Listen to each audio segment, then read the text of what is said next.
बिस्मिल्लाहिर्रहमानिर्रहीम। अस्सलाम वालेकुम नाज़रीन, आप यूट्यूब चैनल देख रहे हैं। मैं इमरान खान हूँ। बज़ाहिर जो दिखाई दे रहा है कि एक मनसूबाबंदी के तहत इमरान खान साहब से जो मुलाकातें हो रही थी, उनकी पार्टी के लोगों की, उनकी फ़ैमिली के लोगों की या उनके वकला की, वो तमाम मुलाकातें मनसूख करवा दी गई हैं और एक ऐसा तरीक़ाकार इख्तियार किया गया है जिसकी मौजूदगी में कम से कम 18 तारीख के ख़त्म होने तक, यानी अक्टूबर की 18 तारीख तक कोई भी शख्स इमरान खान साहब को मिल नहीं सकेगा और उन्हें कैद तन्हाई में रखा जाएगा। पाकिस्तान तहरीक इंसाफ ने मुसद्दका ज़राए का दावा करते हुए कुछ खबरें दी हैं इमरान खान साहब की हालत के हवाले से। क्यों इस वक्त पूरा निज़ाम इस चीज़ के लिए ज़ोर लगा रहा है कि इमरान खान साहब से किसी की मुलाकात ना हो सके। ये मामला इतना सादा लगता नहीं है। ऐसा कभी नहीं हुआ कि एक साबिक वज़ीर आज़म इस तरह से कैद में हो और उसके बारे में बाहर किसी को कुछ पता ना हो कि वो किस हालत में है और उसे बिल्कुल कैद तन्हाई में डाल दिया जाए और उसके साथ कोई भी राब्ता ना कर सके या उसकी कोई इन्फॉर्मेशन बाहर ना आ सके। सिचुएशन इस वक्त यही है। अब ज़रा ये देखें कि पाकिस्तान तहरीक इंसाफ ने कहा क्या। एक तो शहबाज गिल साहब हैं, इमरान खान साहब के बहुत करीबी साथियों में से एक है। उन्होंने कहा कि मुसद्दका ज़राए से उनको पता चला है कि इमरान खान साहब का खाना जो है वो इंतहाई उन्हें नाकिस दिया जा रहा है और उन्होंने तशवीश का इजहार किया। ऐसी तशवीशनाक बातें उन्होंने की हैं कि उनके सेल की लाइट भी बंद कर दी गई है गुज़िश्ता 5 दिनों से। ये क्लेम शहबाज गिल साहब ने किया, पार्टी के कुछ और लोगों ने भी किया है। जबकि मुशरीए इत्तलात ने खैबर पख्तूनख्वा के बैरिस्टर सैफ साहब, उन्होंने कहा कि इमरान खान की सेहत से मुताल्लिक तशवीशनाक खबरें मौसूल हो रही हैं। जेल में मुलाकातों पर पाबंदी, इस पर अपने रद्द-ए-अमल का इजहार करते हुए बैरिस्टर सैफ ने कहा कि इमरान खान की सेहत के हवाले से तशवीशनाक खबरें आ रही हैं। इमरान खान से मुलाकातों पर पाबंदी की वजह से कारकुनान में इंतहाई तशवीश है। क्या वजह है कि हिरासत में लिए गए शख्स के साथ मुलाकातों पर पाबंदी लगाई गई।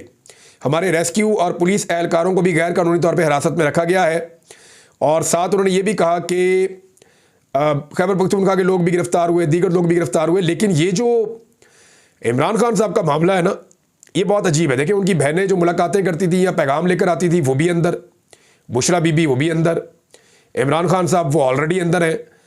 अब इमरान खान साहब से मुलाकातों पर भी पाबंदी लग गई है। कोई उन्हें मिल नहीं सकता, कोई उनसे बात नहीं कर सकता। अब इसी बीच में एक और बहुत बड़ी डेवलपमेंट हुई है और वो डेवलपमेंट है इंतज़ार हुसैन पंजूथा साहब की लापता हो जाना। उनका इंतज़ार पंजूथा साहब वो शख्सियत है जो इमरान खान साहब के फोकल पर्सन है और ये जेल में इमरान खान साहब से रेगुलर मुलाकातें करते थे। अगर किसी शख्स की इमरान खान साहब से सबसे ज़्यादा मुलाकातें हैं या सबसे ज़्यादा टाइम उसने जेल में स्पेंड किया है तो वो इंतज़ार हुसैन पंजूथा है। ये इमरान खान साहब के वकील भी हैं और बड़े वफ़ादार साथी भी हैं और उनके फोकल पर्सन भी हैं। इनके बारे में मैं चंद चीज़ें आपको बता दूं। एक तो जब ये अगवा हुए तो उससे एक दिन पहले मेरी इनकी बड़ी तफसीली बातचीत हुई। मैं बहुत सारी चीज़ें जानना चाहता था, स्पेशली जो एपिसोड हुई डी चौक में, उसके बाद जो वज़ीर आला खैबर पख्तूनख्वा के साथ हुआ दूसरी मरतबा 1 महीने में, तो मैं जानना चाहता था कि एक्चुअली मामला क्या है। तो इंतज़ार हुसैन पंजूथा साहब ने मुझे बताया कि वो आखिरी शख्स थे जिनकी इमरान खान साहब से मुलाकात हुई थी। यानी जो आखिरी मुलाकात इमरान खान साहब की हुई है वो इंतज़ार पंजूथा साहब के साथ हुई है और इमरान खान साहब ने सारे पैगामात उनके ज़रिए से बाहर भिजवाए थे। यानी ये वो शख्सियत है जो इमरान खान साहब को एक तो गैर जानिबदाराना रिपोर्टें देते हैं। इमरान खान साहब इन पर भरोसा करते हैं कि ये जो मुझे रिपोर्ट देंगे बाहर के मामलात के बारे में, उनके अंदर कोई जानिबदारी नहीं होगी, ये मुझे जो हो रहा है वैसे ही बता देंगे।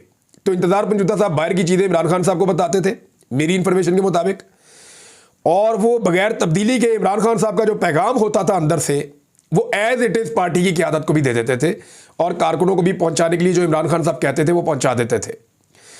तीसरा, इमरान खान साहब का इन पर बहुत भरोसा था और वो उनसे तमाम अहम तरीन चीज़ें शेयर करते थे।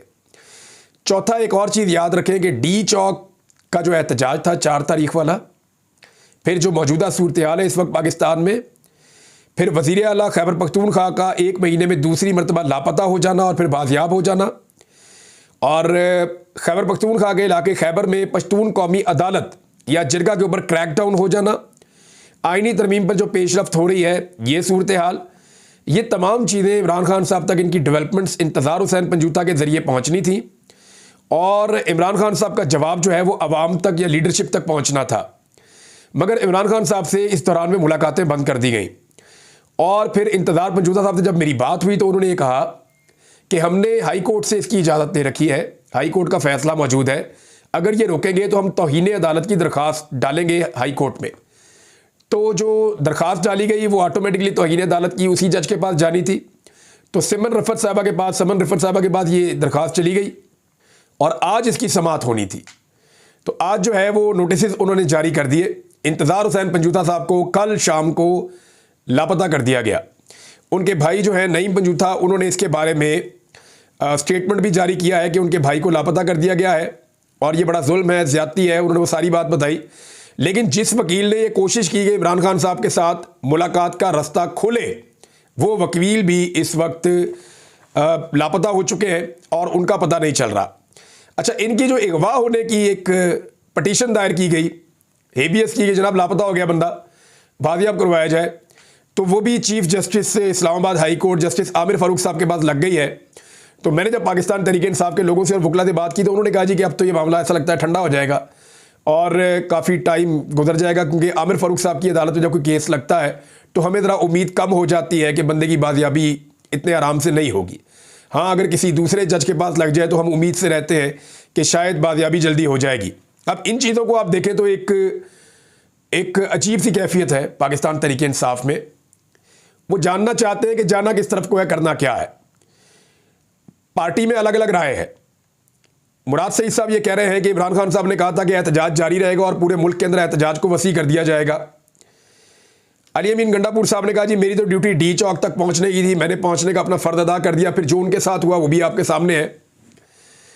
ये सारी चीज़ों को आप अगर इकट्ठा करके देखें तो इस वक्त बड़े फैसले अडियाला जेल के अंदर बैठे हुए कैदी नंबर 804 ने करना है, लेकिन कैदी नंबर 804 तक किसी की एक्सेस नहीं है।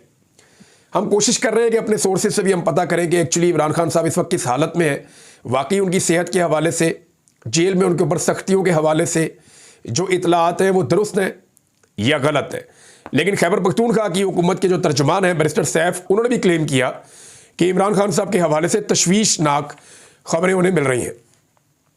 कुछ लोग ये दावा कर रहे थे कि अली अमीन गंडापुर साहब ने जो एक थोड़ा सा एक नरम रवैया इख्तियार किया और उन्होंने पर्दा रखा उन चीज़ों के ऊपर जो उनके साथ हुई हैं, तो इसके नतीजे में वो कुछ ना कुछ गेन करेंगे।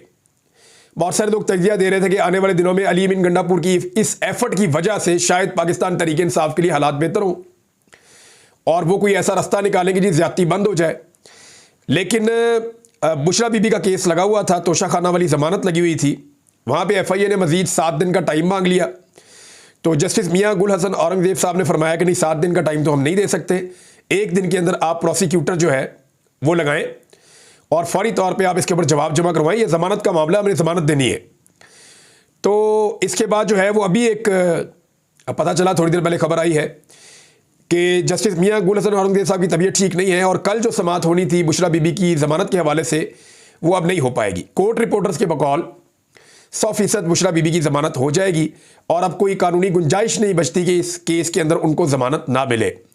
लेकिन एक मामला मुझे कुछ दोस्तों ने बताया कि जो जाली रसीद वाला एक मामला है जिसके ऊपर ज़मानत चल रही है बड़े लंबे अरसे से, उसको पाकिस्तान तहरीक इंसाफ के वकला शायद संजीदा नहीं ले रहे। वहाँ पे फोकस करना चाहिए, क्योंकि अगर बुशरा बीबी को ना छोड़ने का फैसला किया गया और पाकिस्तान तहरीक इंसाफ को लगातार उसी तरह इमरान खान को दीवार के साथ लगाने का फैसला रखा गया, तो फिर इस केस के अंदर गिरफ्तारी डाल दी जाएगी। जाली रसीदों वाला जो मामला, यहाँ पे वकला को संजीदा थोड़ा सा लेना पड़ेगा। अब एक और चीज़ है जिसका सामना पाकिस्तान तहरीक इंसाफ कर रही है और वो सिचुएशन है जो पश्तून कौमी अदालत या कौमी जरगा जो हो रहा है खैबर पख्तूनख्वा में, खैबर में, उसके हवाले से। उसके ऊपर पुलिस ने रात गए क्रैकडाउन किया और इसके ऊपर जो पाकिस्तान का इलेक्ट्रॉनिक मीडिया वो तो इस तरह रिपोर्ट नहीं कर रहा, लेकिन जो इतलात आई है सोशल मीडिया के ज़रिए से, और इसको सेनेटर मुश्ताक अहमद साहब ने भी रिपोर्ट किया, कुछ और लोगों ने भी किया और PTM के लोग भी कर रहे हैं। तो उन लोगों ने कहा जी 3 जवान जो हैं, नौजवान वहाँ पे वो जाँ बहक हो गए हैं क्रैकडाउन के नतीजे में, और कुछ तस्वीरें भी जो है डेड बॉडीज़ की वो सोशल मीडिया के ऊपर दिखा रहे हैं और इस क्रैकडाउन की मजम्मत की गई है। इससे पहले इमरान खान साहब की जानिब से की गई थी, सलमान अकरम राजा साहब ने मजम्मत की है, बल्कि उन्होंने अपनी खिदमात पेश की है कि अदालत के अंदर मैं तैयार हूँ इनका केस लड़ने के लिए, ये ज़्यादती और जुल्म हो रहा है इनके साथ, आज़ादी सारे राय होना चाहिए, जमहूरी हक होना चाहिए सबके पास। उमर अयूब खान साहब जो साबिक सेक्रेटरी जनरल और अपोजिशन लीडर हैं पाकिस्तान तहरीक इंसाफ की जानिब से, उन्होंने भी इसकी मजम्मत की है और उनके बकौल ये मोहसिन नकवी साहब और वफाकी हुकूमत की ईमा पर आईजी खैबर पख्तूनख्वा कार्रवाई कर रहे हैं। इसमें खैबर पख्तूनख्वा की हुकूमत का किरदार नहीं है। खैबर पख्तूनख्वा की हुकूमत जो है वो बीच में फंस गई है। एक तरफ इमरान खान और पाकिस्तान तहरीक इंसाफ का मौक़िफ़ है, एक तरफ फेडरल गवर्नमेंट और इदारों का एक दबाव है। तो उसके बीच में खैबर पख्तूनख्वा हुकूमत क्या कर सकती है, जबकि उन्होंने अपने इख्तियारात दिए हुए थे आईजी खैबर पख्तूनख्वा को 2017 में जो पुलिस एक्ट है उसके ज़रिए से। इन्होंने किया ये था परवेज़ खटक साहब के दौर में कि आईजी को 18वें 19वें ग्रेड तक के अफसरान के तकर्रो तबादले के इख्तियारात दे दिए थे। तकर्री आप करें, तबादला आप करें। ये डीपीओ जीपीओ जो लगते हैं, जिनके अंडर में सारी पुलिस काम करती है। तो खैबर पख्तूनख्वा हुकूमत ने रद्दमल के तौर पे अपनी काबीना की मीटिंग बुलाई और फौरी तौर पे ये इख्तियार आईजी खैबर पख्तूनख्वा से लेकर वापस वज़ीर आला खैबर पख्तूनख्वा को दे दिया। तो ये एक बड़ा कदम है। इससे वज़ीर आला खैबर पख्तूनख्वा जो है वो आईजी के मुकाबले में पुलिस को कंट्रोल करने में ज़्यादा खुद कफ़ील और ताकतवर हो जाएंगे, और वो वहाँ पे उन ऑफिसर्स को भेज सकते हैं जिनके बारे में उनकी ये राय है कि वो बेहतर काम करेंगे, जिनके बारे में उनकी ये राय है कि वो नहीं करेंगे जो खैबर पख्तूनख्वा की हुकूमत की पॉलिसी से जिस चीज़ का इख्तलाफ हो। अब अली अमीन गंडापुर साहब के ऊपर बहुत ज़्यादा दबाव है, क्योंकि पाकिस्तान तहरीक इंसाफ के वर्कर की ये ट्रेनिंग हुई है गुज़िश्ता 2.5 साल में कि जुल्म के ख़िलाफ़ बोलना है, जबर के ख़िलाफ़ बोलना है, आज़ादी इज़हार राय के लिए बोलना है, जमहूरी इक़दार के लिए बोलना है और रूल ऑफ लॉ के लिए जद्दोजहद करनी है। इमरान खान साहब यही कहते रहे ना गुज़िश्ता 2.5 साल में। तो तहरीक इंसाफ का कारकुन क्योंकि पढ़ा लिखा और बाशऊर कारकुन है, तो उसने इस सबक को अच्छी तरह याद कर लिया है। अब जब खैबर पख्तूनख्वा में सहाफ़ी को गिरफ्तार किया जाता है या क्रैकडाउन किया जाता है पश्तून कौमी जगह के लोगों पे, तो पाकिस्तान तहरीक इंसाफ के जो वर्कर्स हैं वो भी उसके ऊपर रद्दमल देते हैं, और रद्दमल देते हुए वो अपनी सूबाई हुकूमत से मुतालबा करते हैं कि कुछ भी करें, आप इस ऑपरेशन को रोकें और चीज़ें बातचीत के ज़रिए से होनी चाहिए, लोगों को उनके राइट्स मिलने चाहिए। दूसरी जानिब एक और बड़ी इंपॉर्टेंट खबर है, आईनी तरमीम को लेकर हुकूमत ने 15 तारीख तक अपने तमाम MNAs और सेनेटर्स को पाकिस्तान वापस बुला लिया है, ख़ास तौर पे पाकिस्तान पीपल्स पार्टी। इस मरतबा आईनी तरमीम को आसिफ अली जरदारी लीड कर रहे हैं, और जरदारी साहब जो है वो लीड ले रहे हैं। पहले PMLN ने कोशिश की थी, उसमें नाकामी हुई। फैसल वाडा ने बहुत डांटा उन्हें। फैसल वाडा जो है वो इदारों के बिहाफ पे डांट डपट भी करते हैं इस हुकूमत की। तो फैसल वाडा आपको पता है बहुत ताकतवर आदमी है। इसी तरह मोहसिन नकवी वो बहुत ताकतवर आदमी है। इसी तरह 2-4 और करैक्टर हैं, वो बड़े ताकतवर हैं, सियासतदानों से ज़्यादा ताकतवर हैं, वज़ीर आज़म और सदर से ज़्यादा ताकतवर हैं। तो उन्होंने काफ़ी डांटा इन्हें कि इनको कोई तमीज़ नहीं, इनको काम ही नहीं करना आता, निकम्मे हैं, नकट्टू है, नलायक है, बड़ा डांटा उन्हें। तो अब जरदारी साहब जो है उनकी ड्यूटी लगाई गई है, और उन्हें कहा गया है कि यानी फैसल वाडा साहब को तो आप ये समझें कि क्लास मॉनिटर है। वो क्लास होती है ना बच्चों की, उसके अंदर एक मॉनिटर होता है, टीचर उसको बना देता है। तो ऐसे ही ये जो पार्लियामेंट है ना, फॉर्म 47 वाली जाली, इसके ऊपर जो टीचर है उन्होंने फैसल वाडा को मॉनिटर मुकर्रर किया हुआ है, और वो डांटते ढूंढते रहते हैं, और जो बच्चा शरारत करता है उसका नाम लिख कर भी टीचर को दे देते हैं कि ये शरारत कर रहा है। तो अभी एक बच्चा है जावेद वड़ाइच, इसी क्लास का MNA है, उनका डेरा गिरा दिया गया है उनके इलाके में, इसलिए कि ये बच्चा शरारत कर रहा था, तरमीम के हक में वोट नहीं डाल रहा था। कई बच्चे जो हैं उनको सज़ा दी जाती है, कईयों को कान पकड़ाए जाते हैं, कई बच्चे जो हैं MNAs उनको अगवा करवा लिया जाता है, कई बच्चों के घर शिकायत लगाई जाती है, कई बच्चों के घर वालों को उठा लिया जाता है। तो जो क्लास मॉनिटर है वो लगातार शिकायतें लगाते रहते हैं, डांट डपट भी करते रहते हैं।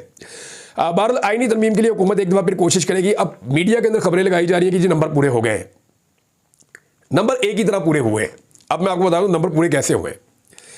नंबर पूरे तब होते हैं जब इलेक्शन कमीशन गैर आईनी और गैर कानूनी तौर पर मखसूस नशिस्तें दे दे PMLN को और पीपल्स पार्टी को और फजल रहमान को और ANP को।